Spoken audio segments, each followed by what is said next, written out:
Assalamualaikum warahmatullahi wabarakatuh dan salam sejahtera. Nama saya Nurfadilah binti Suf, nombor kad matrik 147986 akan membentangkan rumusan artikel yang telah saya lakukan. Artikel yang dipilih bertajuk Bahasa Melayu Klasik dan Bahasa Melayu Moden yang memberi fokus kepada suatu analisis morfologi. Artikel ini ditulis oleh Faridah binti Nazir dan Nurliza binti Wan Muhammad Zain dari Universiti Islam Antarabangsa Malaysia. Seterusnya, saya akan beralih kepada objektif kajian. Terdapat 3 objektif kajian yang utama yang telah disenaraikan dalam kajian ini.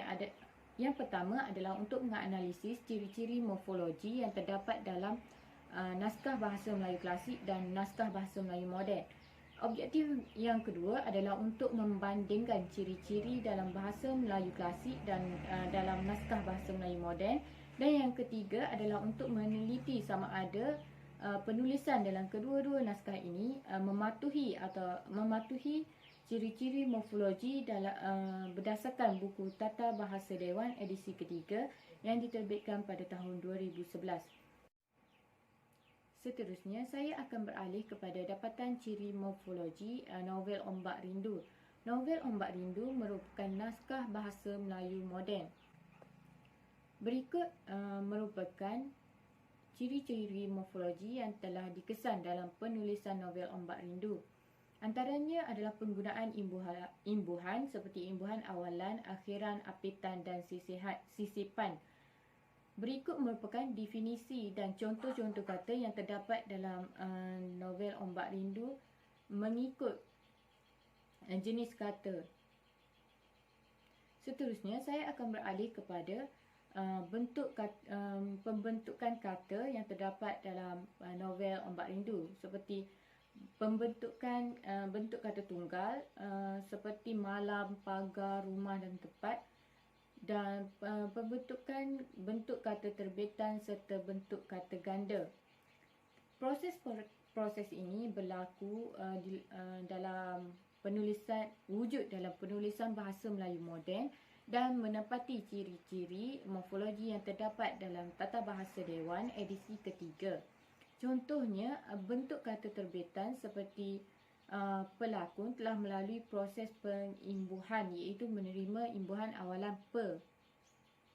Dan seterusnya ialah bagi kata ganda telah mengalami proses penggandaan, sama ada penggandaan menyeluruh, berentak, berirama atau berimbuhan. Contoh perkataan yang mengalami proses penggandaan seluruh adalah seperti kata-kata, manik-manik dan lumpur-lumpur. Seterusnya, saya akan beralih kepada dapatan ciri morfologi Hikayat Malim Deman. Hikayat Malim Deman merupakan naskah bahasa Melayu klasik yang telah dipilih untuk dikaji oleh penulis. Dalam penulisan Hikayat Malim Deman, penggunaan kata pangkal ayat yang klise dan kuno seperti sa bermula,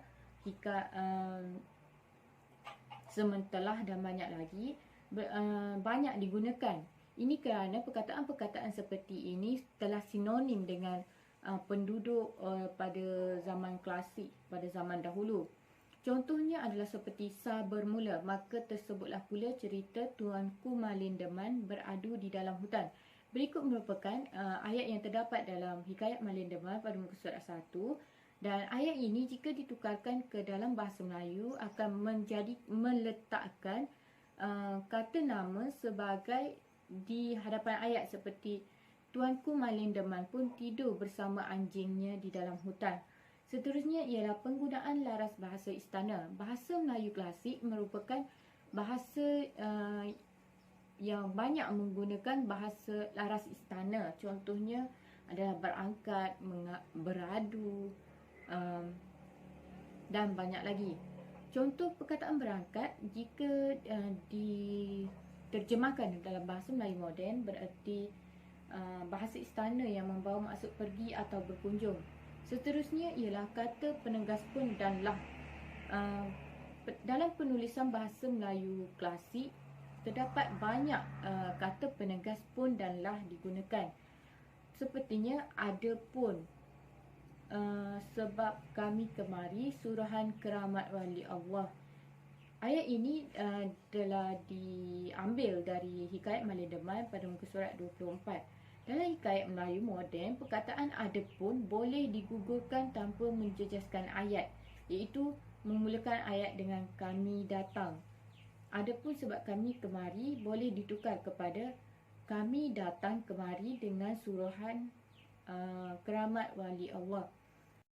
Kesimpulannya, secara keseluruhannya dapat dikatakan bahawa penggunaan ciri-ciri morfologi dalam Hikayat Malin Deman adalah lebih kompleks dan pelbagai jika dibandingkan dengan novel Ombak Rindu. Hal ini berlaku disebabkan oleh penggunaan bahasa Melayu klasik dalam Hikayat Malin Deman didapati lebih banyak ciri morfologi berbanding bahasa Melayu moden dalam Ombak Rindu. Ini menunjukkan keunikan bahasa Melayu klasik berbanding bahasa Melayu moden. Hal ini dikatakan sedemikian kerana bahasa Melayu moden telah menerima banyak unsur-unsur dari bahasa-bahasa lain seperti bahasa Inggeris dan Indonesia. Sekian sahaja daripada saya. Terima kasih.